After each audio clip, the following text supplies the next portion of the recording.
मराठा आरक्षणाच्या प्रश्नावरून सगळ्या राज्यभर जे आहे ते नेत्यांना गावबंदी केली होती। अजितदादांचा सोलापूर दौरा होता। मराठा आंदोलकांनी अजितदादांना काळे झेंडे दाखवलेत, दादांचा ताफा अडवण्याचा प्रयत्न केला। अब्दुल सत्तारांना काल गावाच्या बाहेर काढण्यात आलं त्यांच्या मतदारसंघातून। दादा, उद्या अल्टिमेटम संपतोय जरांगे पाटलांनी दिलेला प्रश्नच आहे। आणि दुसरं म्हणजे जरांगे पाटील असं म्हणलेत की उद्यापासून पुन्हा ते उपोषण सुरू करतात आणि पाणी सुद्धा पिणार नाही। खरंच हे सरकार आरक्षण देईल असं वाटतंय का? हे बघा, एकतर जरांगे पाटलांनी अनेक वेळा समाजाच्या आणि युवांच्या हितासाठी आंदोलनं केलेली आहेत। नजीकच्या काळामध्ये त्यांनी जे उपोषण केलं, दुर्दैवाने तिथे लाठीचार्ज झाला। त्याच्या आधी सुद्धा त्यांनी खूप सारे आंदोलनं केलेली आहेत। त्यांचा आणि समाजाचा लोकांचा हाच एक आक्षेप आहे की याच्या आधी जेव्हा आंदोलन झालं होतं तेव्हा या सरकारने सांगितलं होतं की आम्ही एक कमिटी फॉर्म करू, त्या कमिटीमध्ये मोठे मोठे अधिकारी हे आम्ही घेऊ। कमिटी झाली, पण अधिकारी घेतले नाही घेतले हे नाही सांगता येणार, पण कुठेतरी एक मार्ग काढण्यासाठी जी कमिटी फॉर्म केली होती त्याची एक सुद्धा बैठक झाली नाही। त्यामुळे जरांगे पाटलांचं आणि सगळ्यांचं हेच मत आहे की फक्त हवेत बोलून चालणार नाही, मार्ग काढला पाहिजे। आणि उद्या जे काही सरकारने दिलेला शब्द होता, तारीख जी दिली होती, त्याचा शेवटचा दिवस आहे। त्यानंतर काय भूमिका घ्यायची हे जरांगे पाटील स्वतःच ठरवतील। समाजातले कार्यकर्ते, सामाजिक कार्यकर्ते ठरवतील। जी काय भूमिका त्या तालुक्यामध्ये असणारे कार्यकर्ते घेत आहेत ती त्यांची त्यांची भूमिका आहे। सर्व भावनिक झालेले आहेत।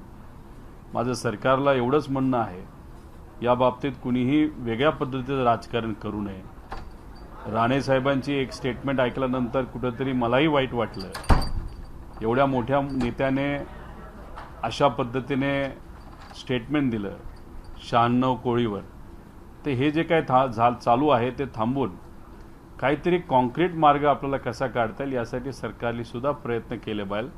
आणि याच्यात कुणीही न सरकारमध्ये असणाऱ्या नेत्यांनी, न विरोधात असणाऱ्या नेत्यांनी, न इतरही लोकांनी याच्यावर राजकारण कोणी करू नये, कारण का संवेदनशील विषय आहे। अनेक युवा या बाबतीत अग्रेसर आणि अग्रेसिव्ह झालेले आहेत, त्यामुळे या बाबतीत शांततेतच निर्णय घेण्याची सरकारकडे जरूरत आहे। पण आता जो समाजातला रोष पाहायला मिळतोय, आज अजितदादांच्या सोलापूर दौऱ्यामध्ये त्यांना काळे झेंडे दाखवण्यात आले। काल अब्दुल सत्तारांना त्यांच्या मतदारसंघामध्ये येऊ दिलं नाही। पुणे जिल्ह्यातल्या काही गावांमध्ये आमदार आणि खासदारांना गावामध्ये येऊ देणार नाही असे ठराव जे आहेत ते झालेले आहेत। याकडे कसं पाहता?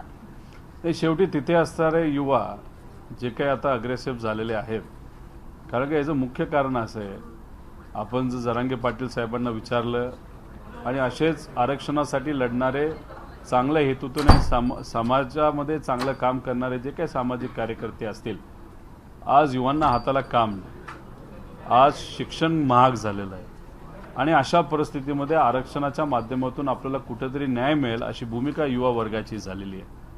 त्यामुळे अशा परिस्थितीमध्ये जर काही गावांमध्ये, तालुक्यांमध्ये युवा एकत्रित येऊन त्यांची त्यांची भूमिका मांडत जे काही निर्णय मोठ्या संख्येने घेत आहेत ते आता त्यांचा विषय आहे। याच्यामध्ये एक कार्यकर्ता म्हणून नाहीतर एक आमदार म्हणून मला खूप काही सांगता येईल असं नाही।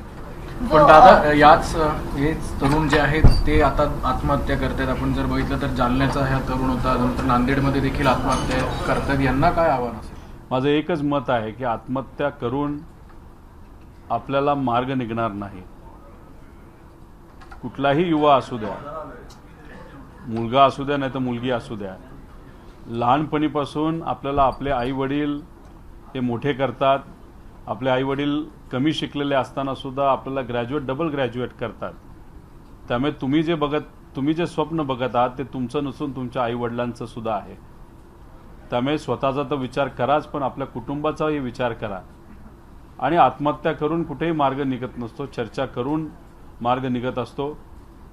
त्यामुळे या बाबतीत कुणीही आत्महत्याचा विचार जर मनामध्ये येत असेल तर तो बाजूला ठेवा आणि आईवडिलांचं स्मरण एकदा करा, एवढंच मी इथं सांगेल. जो जवान अग्निवीर शहीद झालेला आहे त्या संदर्भामध्ये तुम्ही ट्विट केल्यानंतर भाजपनं असं म्हटलेलं आहे की शहीदांच्या बलिदानाचा उपवास करण्याचं तुच्छ राजकारण तुम्ही कशासाठी करताय आणि या सगळ्यामधून तुमची हे जे आहे नीच मानसिकतेमध्ये हे बसतं का, असा सवाल जो आहे तो भाजपनं केलेला. अग्निवीर ही योजना जेव्हा केंद्र सरकारने डिफेन्स विभागामध्ये म्हणजे आर्मीमध्ये आणली होती, तसंच इतर जे काही सैन्य असतं ज्याच्यामध्ये नेव्ही असेल आणि इतरही सगळ्या याच्यामध्ये, तेव्हा त्याचा विरोध आम्ही सर्वांनी केला होता. त्यावेळेस आम्ही हीच भूमिका घेतली होती की आपण कॉन्ट्रॅक्ट सारखं जर आपल्या या सैनिकाला, नाहीतर स्वतःचा पर्वा न करता, कुटुंबाची पर्वा न करता देशासाठी लढण्यासाठी जे युवा तयार आहेत, यांच्यामध्ये जर कॉन्ट्रॅक्ट भरतीसारखा कॉन्सेप्ट जर तुम्ही आणत असाल तर ते योग्य नाही, अशी भूमिका त्यावेळेस आम्ही सर्वांनी मिळून घेतली होती. ती भूमिका घेतली तरीसुद्धा सरकारने अग्निवीर याच्यातून अनेक युवांना रिक्रूट केलं, सेनेमध्ये घेतलं. पण दुर्दैवाने पंजाबचा एक आपला सैनिक शहीद झाला, तसंच महाराष्ट्रातला सुद्धा एक सैनिक या देशासाठी शहीद झाले. आपण अशा परिस्थितीमध्ये एक वेगळा भेदभाव तिथं कुठंतरी केला गेला, ज्याच्यामध्ये जे काही त्यांना अंतिम सलामी असते, जी काय अंतिम प्रक्रिया असते, ती कुठेही फॉलो केली गेली नाही. मग याच्यामध्ये हा भेदभाव सैनिकाबद्दल का असावा? आमचं मत हेच आहे की जो व्यक्ती आपल्या कुटुंबाचा स्वतःचा विचार न करता जर देशासाठी बलिदान द्यायला तयार असेल तर त्याच्यामध्ये कुठलाही भेदभाव केला नाही पाहिजे. जर तुम्ही त्याला 4 वर्षासाठीच घेत असाल म्हणून तुम्ही एक वेगळी वागणूक त्या सैनिकाला देत असाल, जवानाला देत असाल, तर योग्य नाही. एक तर ती योजना त्यावेळेस सुद्धा आम्ही त्याचा एक निषेध केला होता, आताही करतो. पण जे सैनिक या योजनेच्या माध्यमातून देशाची सेवा करण्यासाठी आता तुम्ही घेतलेले आहेत, त्यांची तरी काळजी तुम्ही घ्या, अशी विनंती या सरकारला आम्ही करतो. दादा, उद्या युवा संघर्ष यात्रा आहे, काय याचं स्वरूप असणार आहे, कसं नियोजन आहे? युवा संघर्ष यात्रा युवांच्या भवितव्यासाठी आणि आज खऱ्या अर्थाने युवकांच्या समोर ज्या अडचणी आहेत, त्यांच्या पालकांसमोर असणाऱ्या अडचणी या कुठेतरी सरकारच्या लक्षात याव्यात, यासाठी आम्ही ही यात्रा काढलेली आहे. 25 तारखेपासून तुळापूर इथून ही यात्रा सुरू होणार आहे. पण त्याच्या आधी दसऱ्याच्या दिवशी म्हणजे उद्या 24 तारखेला सकाळी 8:30 वाजता लाल महालापासून एक आशीर्वाद यात्रा आम्ही काढत आहोत, जी 4.5 किलोमीटरची आहे. 8:30 वाजता ती यात्रा सुरू होईल. टिळक स्मारकला त्या यात्रेची समाप्ती होईल आणि आदरणीय पवारसाहेब स्वतः तिथं असलेल्या युवकांना मार्गदर्शन करतील आणि साहेबांबरोबर 7 ते 8 मुलं आणि मुली आम्हा सर्वांना मार्गदर्शन करतील आणि त्यांच्या शब्दातून, त्यांच्या अनुभवातून मार्गदर्शन घेऊन, प्रेरणा घेऊन आम्ही सर्वजण 25 तारखेपासून 800 किलोमीटर नागपूरपर्यंत तिथं चालणार आहोत. आणि जाता जाता जे काही प्रश्न आमच्याकडे आलेले त्यातला एक प्रश्न तरी सरकारने आत्ता सोडवलेला आहे, कॉन्ट्रॅक्ट भरतीचा, GR मागे घेऊन. पण असे अनेक विषय आहेत ते आम्ही घेणार आहोत. आणि जाता जाता शेतकऱ्यांनी, कष्टकऱ्यांनी, युवांनी, युवतींनी, महिलांनी जे काही प्रश्न आम्हाला सांगितले जातील ते आम्ही नोट करून पुढच्या अधिवेशनामध्ये ते मांडू आणि सरकारकडनं ते करून घेऊ, अशी ग्वाही या ठिकाणी आपल्या सर्वांना देतो. काल एक कार्यक्रम बिग वनला झाला. अजित पवार आणि शरद पवार बऱ्याच दिवसांनी डायसवरती आले, दुसऱ्यांदा आले खरं तर पॉलिटिकल रिफ्ट झाल्यानंतर. पण त्यांच्या दोघांमध्ये काही संवाद झाल्याचं पाहायला मिळालं नाही. वास्तविक सगळ्या पवार फॅमिलीकडून, म्हणजे जे पॉलिटिकल मेंबर्स आहेत त्यांच्याकडून सतत हे सांगितलं जातं की आमचा रिफ्ट पॉलिटिकल आहे, फॅमिली युनायटेड आहे. तसं काही फार बघायला मिळालं नाही. अजित पवारांनी शरद पवारांशी आणि शरद पवारांनी अजित पवारांशी बोलणं काल टाळलेलं दिसलं. तुम्हाला कारण काय वाटतं याचं, की किमान बेसिक संवाद सुद्धा जे सतत प्रेफर करतात त्यांनी तो केला नाही? महत्त्वाचं काय आहे की त्या शाळेला, जी विद्याप्रतिष्ठानची शाळा आहे, जिथं आदरणीय पवारसाहेब स्वतः अध्यक्ष आहेत, अशा संस्थेच्या माध्यमातून दौंड, इंदापूर या भागामध्ये असणाऱ्या मुलामुलींना चांगलं शिक्षण मिळावं यासाठी एक शाळा तिथं काढण्यात आली आणि त्या शाळेला कैलासवासी अनंतरावांचं नाव हे देण्यात आलं. ते आदरणीय पवार साहेबांचे बंधू आणि आदरणीय अजितदादांचे वडील. आणि मग एखाद्या सामाजिक कार्याला कुठेही भेदभाव न करता हे सर्व मोठे नेते एकत्रित आलं हे बघण्याची खरं तर जरूरत आहे. आणि अशा पद्धतीने एक शाळा ज्याच्यातून तिथं असणाऱ्या मुलामुलींना चांगली सेवाही मिळणार आहे हे बघण्याची जरूरत आहे. कोण कोणाशी बोललं नाही बोलणं, कोण कसं बघत होतं, कोण कसं वागत होतं याच्याकडे आम्ही बघत नसतो. आम्ही कार्यक्रम काय, त्यातून काय लोकांना मदत होणार आहे एवढंच बघत असतो. त्यामुळे खूप खोलात जेवढं तुम्ही जाल आमच्या बाबतीत सुद्धा आणि इतरही काही लोकांच्या बाबतीत बऱ्याच काही गोष्टी आपल्याला बघायला मिळतील. पण खूप खोलात जाऊन वेळ घालवण्यापेक्षा आज महाराष्ट्रामध्ये काय चाललंय, महाराष्ट्राच्या समोर काय अडचणी आहेत ते खऱ्या अर्थाने बघण्याची जरूरत आहे. पण साधारण राजकीय मतभेद जरी असले तरी संवाद बंद करू नये अशी स्वतः शरद पवारांचा सुद्धा आग्रह असतो. त्यांच्या शाळेत शिकलेले असताना किंवा ते स्वतः तिथं असताना तसं काल बघायला मिळालं नाही. त्याचं कारण काय वाटतं तुम्हाला? एका व्यासपीठावर दोघं आले, सुप्रियाताई होत्या, माझे वडील होते, अनेक आमच्या कुटुंबातले नातेवाईक असतील, शुभचिंतक असतील, ते तिथं उपस्थित होते. आणि मग याच्यामध्ये तिथं असणं हे जास्त महत्त्वाचं होतं आणि ते तिथे होते. आता तिथं काय घडलं कसं घडलं हे मला तरी तिथं सांगता येणार नाही, पण महत्त्वाचं काय ते तिथं होते, सगळ्यांनी भाषणं केली आणि तिथं संस्था जे काय काम करत आहे, आनंदरावांचं काय काम होतं हेच आपल्याला कुठेतरी ऐकायला मिळावं. हीच खरी ताकद आहे की सामाजिक कार्यक्रमासाठी कुठलाही भेदभाव न पाळता एखाद्या व्यासपीठावर जर एकत्रित यायला लागलं तर यावं. ही भूमिका आदरणीय पवार साहेबांनी आताही व्यक्त केली. नजीकच्या काळामध्ये जेव्हा टिळकांच्या नावाली एक पुरस्कार दिला जात होता तिथं मोदी साहेबांच्या उपस्थितीमध्ये साहेब स्वतः आणि शिंदे साहेब तिथं होते, म्हणजे सुशीलकुमार शिंदे. त्याच्यातून आधीच्या पिढीचं मन किती मोठं आहे हे कुठेतरी आपल्याला बघायला मिळतं. आणि तीच भूमिका हे कुठेतरी आपण सर्वांनी शिकलं पाहिजे आणि आजच्या राज्यकर्त्यांनी शिकलं पाहिजे, आमच्या पिढीच्या सुद्धा, असं आम्हाला कुठेतरी वाटतं. तुमची माहिती काय आहे? अजित पवार आणि शरद पवारांमध्ये डायलॉग होतो का? आता एका व्यासपीठावर ते जर आले असतील, जर एखाद्या मुलाला काय मदत करायची असेल, आता नवीन स्कॉलरशिप ही आदरणीय पवार साहेबांनी सुप्रियाताईंनी पुढाकार घेऊन तिथं सुरू केलेली आहे. किती मुलं विद्याप्रतिष्ठानची येतात, ॲग्रिकल्चर डेव्हलपमेंट कॉलेजची येतात का महाराष्ट्र कानाकोपऱ्यातून येतात. पण एखादी योजना, एखादी संस्था चांगली चालावी, त्यातून लोकांना मदत व्हावी यासाठी 100% संभाषण तिथं त्या दोघांचं होत असेल असं मला वाटतं. तुमची अनुपस्थिती देखील चर्चेचा विषय ठरली दादा, कारण सगळे पवार फॅमिली होती, फक्त रोहित पवार नव्हते. समजून घ्या ना की 25 तारखेपासून महाराष्ट्रातली सगळ्यात मोठी युवांचे प्रश्न मनामध्ये ठेवून आपण सर्वजण मिळून यात्रा काढत आहोत. त्याचं काही प्रमाणात नियोजन हे करावं लागतं. आणि मोठे दिग्गज एकाच व्यासपीठावर जर कार्यक्रमाला असतील तर मला असं वाटलं की या 25 तारखेच्या नियोजनामध्ये आणि 24 तारखेच्या नियोजनामध्ये कुठंतरी लक्ष हे घातलं पाहिजे. त्याच्याचबरोबर माझे पंजोबा म्हणजे अनंतरावांच्या नावाली आरोग्य योजना मी गेले 10 वर्ष चालवत आहे. त्यातून आजपर्यंत 10,000पेक्षा जास्त लोकांचे ऑपरेशन, त्याच्याचबरोबर इतरही जी काही सेवा आहे ज्याच्यातून आत्तापर्यंत 20 कोटीपेक्षा जास्त निधी हा सामान्य लोकांना दिला गेला आहे. त्यामुळे आमच्या कुटुंबामध्ये आमच्या आधीच्या पिढीच्या बाबतीत खास करून पवार साहेबांची जी पिढी होती ज्यांच्यामुळे आम्ही घडलो, नाही तर पवार हे नाव पुढे आलं, त्यांच्या बाबतीत आणि त्यांच्या नावाच्या विषयाच्या बाबतीत आम्ही कुठेही राजकारण करत नाही एवढंच या ठिकाणी सांगतो. मराठा आरक्षणासंदर्भात आज मोठ्या जाहिराती पेपरला की आरक्षणाचं धोरण वगैरे घेऊन असं कसं बघता तुम्ही? जाहिराती संदर्भात मागे 2 दिवसापूर्वी ट्विट पण केलं. नाही, शब्द आणि जाहिराती याच्यावर या सरकारच्या बाबतीत आपण काय बोलणार? उद्या सरकार काय भूमिका घेत आहे हे कुठेतरी आपल्याला बघावं लागेल.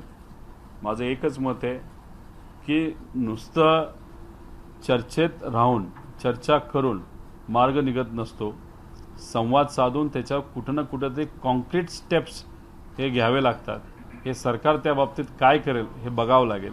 त्याच्याचबरोबर गेल्या 40 दिवसामध्ये किती वेळा बैठका झाल्या, त्या बैठकीमध्ये काय निर्णय घेतले आणि त्याच्याबद्दल काय सकारात्मक भूमिका आज या 40 दिवसामध्ये त्यांनी घेतलेली आहे. तसंच धनगर आरक्षणाच्या बाबतीत सुद्धा 30 दिवस त्यांनी दिले होते. त्या 30 दिवसामध्ये कुठल्या बैठका झाल्या, त्याच्यामध्ये काय चर्चा झाली, कोण कोण तज्ज्ञ त्याच्यामध्ये होतं, हे कुठेतरी आपल्याला बघावं लागेल. पण 24 तारखेला जर सरकार याबाबतीत काय घोषणा करणार असेल तर ती कशी असेल हे कुठेतरी आपल्या सर्वांना बघावं लागेल. 2024च्या निवडणुका लांब आहेत दादा खरं तर, पण भाजपकडून 2 लोकसभा मतदारसंघावर, त्यातला एक म्हणजे बारामती आणि दुसरा पुणे. बावनकुळे परवा दिवशी पुण्यात असताना म्हणाले की बारामती तर जिंकणारच महायुती. का एवढं बारामतीकडे लक्ष दिलं जाते? खरं तर पवारांच्या हातातून बारामती काढून घ्यायचा प्लॅन या महायुतीने आखलाय असं तुम्हाला वाटतं? तसं नाही, सर्वच मतदारसंघामध्ये खास करून लोकसभेच्या बाबतीत भाजपची पिछेहाट होताना सगळ्यांनाच दिसत आहे, सगळ्या सर्वेमध्ये तसं दिसत आहे. त्यामुळे जर नुसती बारामतीची चर्चा जर त्यांच्या नेत्यांकडनं सातत्याने होत राहिली तर त्यांना असं वाटतं की मराठी मीडियाचं लक्ष हे कुठंतरी फक्त बारामतीवर केंद्रित होईल आणि इतर जे मतदारसंघ आहेत त्याच्यावर मराठी मीडिया ही लक्ष देणार नाही असं त्यांना वाटत असेल. पण बावनकुळे साहेब कुठेतरी चुकतात. मराठी मीडिया ही तशी सोपी नाही, त्यांचा अभ्यास खूप खोलात असतो. बारामतीची बातमी जशी लावतात तसे ते इतरही मतदारसंघावर लक्ष देऊन हसतात. त्यामुळे त्यांची जी स्ट्रॅटेजी की सारखं सारखं बारामतीवर बोललं तर सगळे बारामतीबद्दलच चर्चा करतील आणि बाकी इतर मतदारसंघामध्ये जी भाजपची पिछेहाट आज होताना दिसत आहे त्याच्यावर कुणीच चर्चा करणार नाही. त्यांना जे हे वाटतं ते चुकीचं आहे. दादा, मराठा आरक्षणाच्या संदर्भात मनोज जे फोडाफोडीचं राजकारण झालं त्यानंतर जो चिखल निर्माण झाला, आता पुढे चालून जो निवडणुका आलेल्या आहेत तर ज्या वेळेला एकमेकांसमोर उभे राहणार आहेत त्यावेळेला म्हणजे आताची राष्ट्रवादी म्हणजे तुम्ही जिथे स्थिर आहात ते त्याचं नियोजन काय आहे का, त्याच्याकडे बघण्याचं काय दृष्टिकोन तुमचा? मी त्याच्याबद्दल जास्त बोलणार नाही. पण येणाऱ्या इलेक्शनमध्ये जे आज सत्तेत आहेत त्यांच्याकडनं पैशाचा आणि ताकदीचा मारा खूप मोठ्या प्रमाणात होईल. पण पैशाच्या आणि ताकदीपेक्षा सगळ्यात मोठी ताकद ही लोकशाहीची आणि लोकांची असते. लोकांना जे आज या महाराष्ट्रामध्ये चाललेलं आहे, ज्या महाराष्ट्राचा स्वाभिमान आणि अभिमान हा आपल्या सगळ्यांना आहे, त्या स्वाभिमानामध्ये अजून एक विषय येतो तो म्हणजे संस्कृतीचा अभिमान. आणि आज जे काही चाललं आहे ते लोकांना पटत नाही. त्यामुळे लोक नक्कीच या आर्थिक आणि वेगळ्या ताकदीची जी शक्ती ही भाजप आणि मित्रपक्षाकडनं लावली जाते त्याच्या विरोधात जे वातावरण आहे ते अजून विरोधात जाईल आणि जे भाजपच्या आणि मित्रपक्षाच्या विरोधात जे पक्ष आहेत त्यांना याचा फायदा होईल. फक्त एवढंच आहे की उमेदवार देत असताना चांगल्या बॅकग्राऊंडचे जे लोकांच्या खऱ्या हिताचे काम करतील असेच उमेदवार सगळ्या पक्षांनी दिले पाहिजे. दादा, मराठा आरक्षणाच्या संदर्भात मनोज जरांगे पाटील जी मागणी करतात एका कुणबी प्रमाणपत्र देण्यात यावं, तुम्हाला वाटते का हे प्रमाणपत्र देण्यात यावं? एकूणच सरकार या बाबतीत चर्चा करत आहे. सरकार याच्यात काय प्रस्ताव पुढे आहे आणणार आहे हे कुठेतरी आपला सगळ्यांनाच अभ्यास करावा लागेल. चिंचवडचे एकनाथ पवार भाजपला सोडून राजीनामा दिलाय आणि जरांगे पाटलांना त्यांनी सपोर्ट केलाय, काय वाटतं? नाही, एका सामाजिक कार्यकर्त्याने नाही तर जो राजकीय क्षेत्रामध्ये काम करत होता त्यांनी तो निर्णय घेतलेला, तो त्यांचा व्यक्तिगत आहे आणि त्यांनी त्यांची भूमिका प्रेस कॉन्फरन्सच्या माध्यमातून सगळ्यांनाच सांगितलेली आहे. जरांगे पाटिल की अल्टीमेटम अभी 25 तारीख को खत्म होने वाली है. उससे पहले आज अखबार में एक सरकार ने एक जाहिरात दी है, ऐड दी है जिसमें आरक्षण के बारे में उन्होंने हम वादा पूरा करेंगे ऐसा कहा है. क्या बताएंगे? नहीं, अभी जो भी सरकार ने आज ऐड के माध्यम से कहा है वो आज सिर्फ ऐड ही है. कल उस बारे में क्या स्टेटमेंट वो देते हैं और किस तरीके से वो इस चीज़ का नियोजन करेंगे, प्लानिंग करेंगे या कमिटमेंट करेंगे, ये स्टेटमेंट ऑफिशियल स्टेटमेंट आने के बाद ही हम सबको समझ में आएगा. फिर देखते हैं और 2 दिन रुकना है. सरकार क्या किस तरीके से इस सिचुएशन को सॉल्व करती देखना पड़ेगा. जरांगे पाटिल 25 तारीख से वापस ओपन शुरू कर रहे हैं. इसके लिए उन्होंने कहा है कि किसी भी सरकार के सरकारी लोगों को हम अंदर घुसने नहीं देंगे, आरक्षण अगर देंगे तो तभी हमसे बात कीजिए. तो इस सब से सरकार डर गई ऐसा लगता है आपको? ये सरकार किस भूमिका से विचार कर रही है वो हम नहीं बता सकते, लेकिन जरांगे पाटिल साहब हो या उनके जो भी सामाजिक कार्यकर्ते हो, आज तक उन्होंने बहुत ट्रांसपेरेंटली और स्वच्छ मन से भूमिका ली है. अभी उस भूमिका को सरकार किस तरीके से रिस्पॉन्ड करते है वो हम सबको देखना पड़ेगा. एबीपी माझा, उघडा डोळे बघा नीट.